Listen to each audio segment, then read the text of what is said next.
Salut l'équipe, c'est Paragon épisode 4. Aujourd'hui le sujet c'est l'amitié. Et je parle de la vraie amitié, celle qui t'élève, mais on va aussi aborder celle qui est plus toxique et qui va plutôt avoir tendance à t'éteindre. Je sais pas si tu t'es déjà posé la question, mais quand on est jeune, on croit que plus on a d'amis, mieux c'est. On affiche des centaines de contacts, des milliers de followers. On pense que ça dit quelque chose de nous, qu'on est apprécié, qu'on est entouré, qu'on est important. Mais tu crois pas que ce que t'appelles l'amitié, c'est souvent juste un effet miroir? C'est des gens qui te renvoient l'image que t'as besoin de voir. Comme si t'avais besoin d'entendre que t'étais important, que t'étais aimé, et que t'es pas seul. Mais avec le temps, et avec l'âge, on réalise que tout ça en fait c'était un leurre juste pour flatter ton ego. C'est un pansement pour soulager ce besoin de validation. Parce qu'en fait la vraie amitié c'est quoi? C'est juste, c'est pas quelque chose qui se mesure avec des notifications. Et un jour il t'arrive un coup dur, tu sais, celui qui te coupe le souffle, qui te brise le cœur. Et là, tu réalises que ce que tu pensais être un réseau, en fait, c'est juste du bruit. C'est des contacts, mais c'est pas vraiment des attaches. C'est des gens qui vont t'applaudir, mais c'est pas des bras qui vont te soutenir. Et je pense que c'est là que finalement tu tombes un petit peu de dénu de ton piédestal. Parce que bah, tu découvres qu'à part deux trois personnes, deux trois âmes autour de toi, il n'y a juste pas grand-chose. Et je pense que tu comprends enfin que la vraie amitié, c'est pas une question de nombre, c'est juste une question de vérité. Pour moi, l'amitié, c'est quelque chose d'authentique. C'est presque un acte de courage. Une vraie amitié, c'est pas confortable. C'est pas flatteur, c'est quelque chose d'exigeant, c'est honnête. Et parfois, ça peut déranger. C'est un lien qui va te pousser à grandir, à te dépasser, à te relever. C'est pas juste des soirées, des photos ou des likes. C'est quelqu'un qui est là, même quand t'as rien à donner. C'est quelqu'un qui te connaît, ton vrai toi.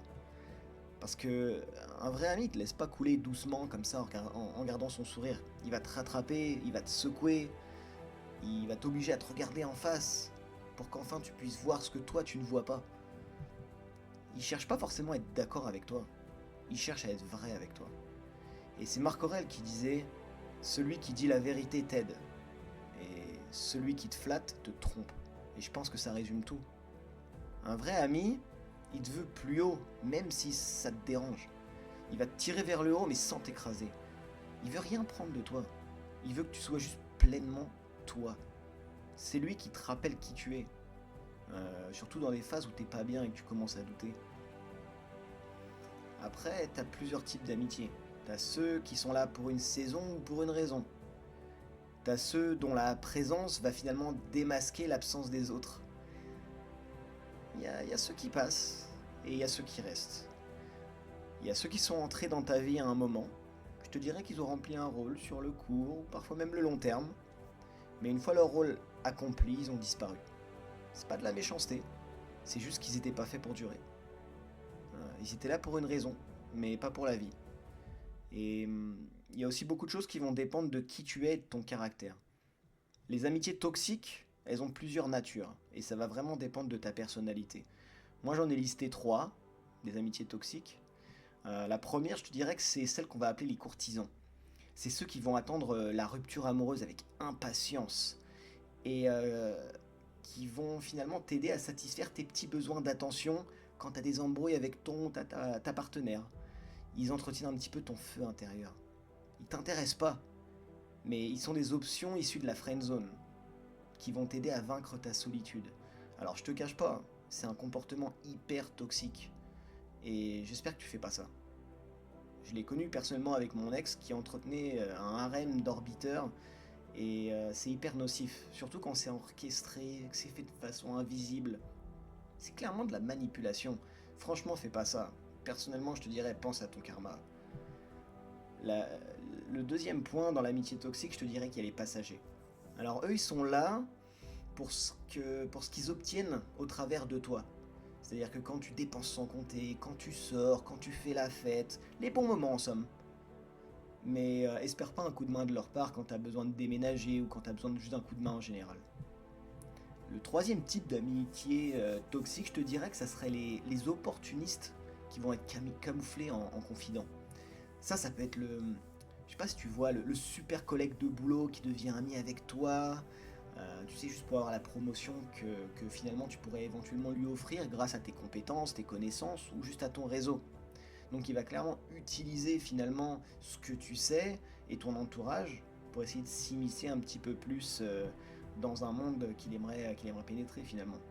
Encore une fois, très malsain. Mais les amitiés toxiques, je te dirais qu'elles vont généralement être représentées par ceux qui vont t'aduler quand t'es fort, quand t'es beau, quand t'es bruyant, quand t'as du succès. Mais bizarrement, quand tu auras de la difficulté ou quand tu vas avoir tendance à ralentir, ils vont s'éloigner. Ces gens-là, ils aiment la lumière que tu pourrais projeter quand tu es dans le succès. Mais par contre, ils vont pas aimer la part d'ombre que tu pourrais avoir en toi ou que tu portes.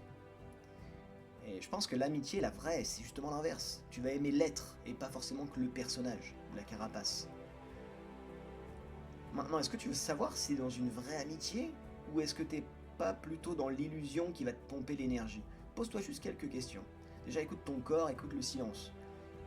Est-ce que tu penses que tu dois jouer un rôle pour être aimé? Est-ce que tu ressors de tes échanges avec tes potes genre complètement vidé, épuisé, frustré? Est-ce que tu sens que tu dois mériter leur attention? Est-ce qu'ils disparaissent quand tu leur es plus utile? Tu sais, une fausse amitié, elle va te faire douter de ta valeur, tandis que une vraie amitié, elle va te rappeler ta valeur, même dans les pires moments. Et tu les reconnais assez facilement, les fausses amitiés. Parce que c'est ceux qui vont t'en vouloir quand tu fais plus trop la fête chez toi, ou c'est ceux qui répondent jamais quand tu as besoin d'aide, mais bizarrement qui vont apparaître quand tout va beaucoup mieux. C'est ceux qui vont avoir tendance à fuir quand tu évoques la douleur, tu sais, comme si c'était une maladie contagieuse. C'est ceux qui vont te dire ah, de toute façon tu changes pas, quand c'est juste que tu évolues, mais sans eux. Ces gens-là, ils veulent pas te voir grandir, ils te méprisent. Parce que ta croissance, elle met en lumière leur stagnation. Et ça dérange. Mais maintenant, j'aimerais vraiment aborder la puissance de l'amitié, mais la vraie amitié. Tu sais, c'est ce qu'on dit la famille que tu as choisie. Et j'ai d'ailleurs une histoire personnelle à raconter à ce propos, et c'est quelque chose que je fais de toute façon dans toutes mes vidéos, parce que chez Paragon, on offre du coaching par l'expérience de vie. C'est ce qui nous rend terre à terre et qui nous sort vraiment des formules toutes faites. C'est quelque chose de très personnalisé. Moi, je vis à l'étranger depuis des années. Donc je suis loin de ma famille, je suis loin de mes amis d'enfance, et forcément, j'ai vu quand même certaines amitiés disparaître. Et j'en ai d'autres qui nécessitent pas forcément des appels à chaque semaine. Mais tu sais que même quand tu rentres, même si c'est une semaine par an, ils seront là. Ils vont m'accueillir les bras ouverts, on reprendra le fil de nos conversations qu'on a pu avoir dans le passé, et en même temps on va se féliciter de tout ce qu'on a pu accomplir pendant tout ce temps. Quand j'ai lancé mon business, ces mêmes amis, ils m'ont envoyé des messages, ils ont publié mon contenu, ils sont abonnés, ils m'ont félicité, encouragé, et sincèrement, ça fait chaud au cœur. Parce que je sais que ce qu'ils veulent, c'est juste mon bien. Ils attendent rien en retour, c'est juste mon épanouissement qui va entretenir, je dirais, leur fierté. Et dans le même temps, ici, j'ai bâti des amitiés indéboulonnables dans mon pays d'accueil. Avec des gens qui, par leur vécu, leur expérience, ils ont su apprécier ma valeur, tout comme moi j'ai su apprécier la leur. Et quelque chose que tu dois retenir qui est très important, c'est que ton cercle social, c'est le reflet de qui tu es. Si tu es entouré de mauvaises personnes, de personnes narcissiques, toxiques, et franchement pose-toi des questions parce que ça va peut-être dire que toi aussi t'es comme ça. Et ça veut dire que tu vaux pas mieux qu'eux. Donc assure-toi toujours de t'entourer avec des personnes de qualité et qui vont t'élever, et ça fera de toi une meilleure personne. Un vrai ami, t'as pas besoin de lui parler toutes les semaines. T'as même pas besoin de te justifier, parce que le lien qui est entre vous, c'est au-dessus de ça. Il sait quand tu te retires, parce que t'as besoin de respirer. Il sait quand t'as besoin de silence. Et quand tu reviens, même si c'est après des jours ou des semaines, il est encore là. Et il n'y a pas besoin de mots. Parfois c'est juste une accolade ou un regard. Et c'est reparti comme avant, comme si de rien n'avait changé. Et c'est Saint-Exupéry qui dit ça. L'amitié, c'est d'être frère sans le savoir. C'est de se reconnaître sans s'être recherché. Une vraie amitié, c'est une maison dans laquelle tu peux revenir, même après des années. C'est une main qui te lâche pas, même quand la tienne tremble. C'est ta famille de substitution. C'est celle que tu as choisie, et c'est celle, je te dirais, que elle a choisi pour toi sans condition. C'est-à-dire que c'est mutuel. Et pour conclure, je te dirais que t'as pas besoin de 10 000 contacts. T'as juste besoin de gens qui t'aiment, assez pour pas te mentir. Des gens qui restent même quand tu tombes. Des gens qui vont t'élever sans jamais chercher à te dominer. Alors, un conseil, protège ces gens-là. Honore-les, parce que c'est rare. Et assure-toi que toi aussi t'es ce genre d'amis. C'est important. Et tu vois les autres, ceux qui t'usent, qui pompent ton énergie, qui t'éteignent, eux tu leur dois rien. Tu leur dois pas d'explication, pas d'attention, rien en retour. Tu mérites une amitié qui te fait du bien. Pas une relation qui t'oblige à te travestir pour être respecté. Tu mérites des gens qui t'aident à te relever, qui te challenge mais avec du respect, qui vont t'écouter en silence, mais pas des gens qui vont fuir ta douleur. Les amis, ça cherche pas à obtenir quelque chose de toi. Pas des orbiteurs qui vont valider tout ce que tu dis en espérant te séduire. Pas des gens qui t'envient en silence, mais vraiment des alliés, des frères d'âme, des piliers. Parce que une vraie amitié, je te dirais que c'est pas juste une présence, c'est une élévation mutuelle. Et ça vaut plus que 1000 likes, 1000 contacts ou 1000 fêtes. Et c'est ça. C'est ta famille et c'est celle que tu choisis. Voilà, ça va être tout pour aujourd'hui. J'espère que le contenu vous a plu. Assurez-vous de vous abonner, liker, commenter et partager. Et bien sûr, on reste connecté pour plus de contenu. Allez, ciao.